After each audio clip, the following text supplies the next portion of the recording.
Hello everyone, I am doing a presentation over expanding to New Zealand with Cacti Valley. New Zealand has a population of close to 4.5 million, and almost 90% of that population lives in their five main cities. They're mainly a mountainous area with some larger coastal plains, and they have a very diverse culture with over 70% of them being European and the rest of them being of other different cultures. So, why should we expand to New Zealand, you might ask? Well, they have a really steady economy, a very fairly low unemployment rate. They're a beautiful location where a lot of tourism takes place, and they have many similarities with the United States, such as English as their primary language, with over 90% of the people speaking English. And they have certain business etiquettes that are very similar to what we do here in the United States. Doing business in New Zealand would be really interesting, I feel like. Appointments must be made at least a week in advance. You can schedule these by phone, fax, or even email. They're very strict on their time, so make sure if you make an appointment, you arrive promptly or even a few minutes early. And while you're in said meeting or doing business with someone in New Zealand, make sure you don't try to have any small talk because that's not a typical conversation starter for the New Zealand people. They also don't like people who brag or boast about their money, their accomplishments, their achievements, or anything like that.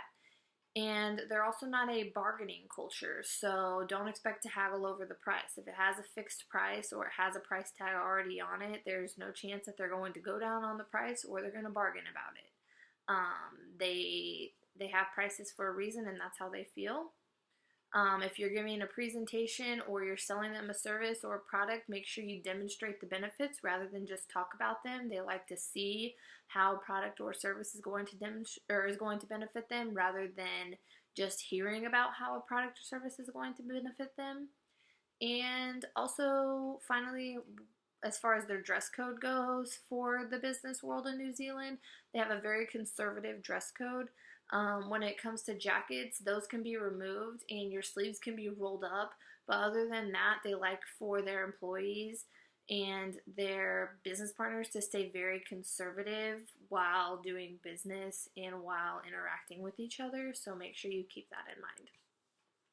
For the political conditions, New Zealand is a parliamentary democracy under a constitutional monarchy.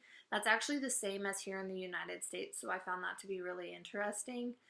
And they have political parties that include a chief of state, which is Queen Elizabeth II, and she's represented by Governor General Dame Patricia Lee Reddy. And then they have a head of government, which is Prime Minister John Key and Deputy Prime Minister Simon William English. Economical conditions in New Zealand are very good, actually.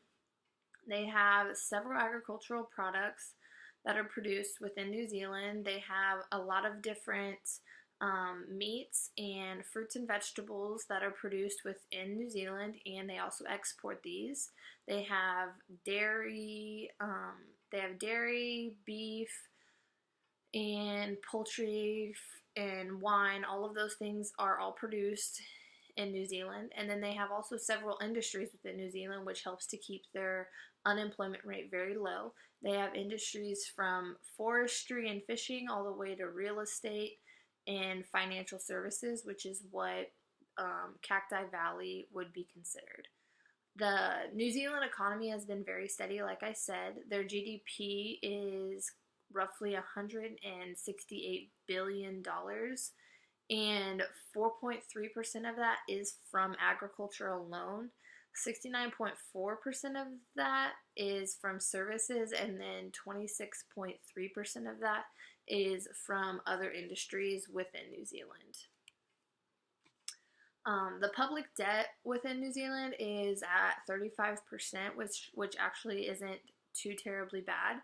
And then their unemployment rate is at a 5.4%. Like I said, it's fairly low. That's their average rate out of 208 countries. They have several import as well as export partners. Just a few would be places such as China, Australia, the United States, and Japan.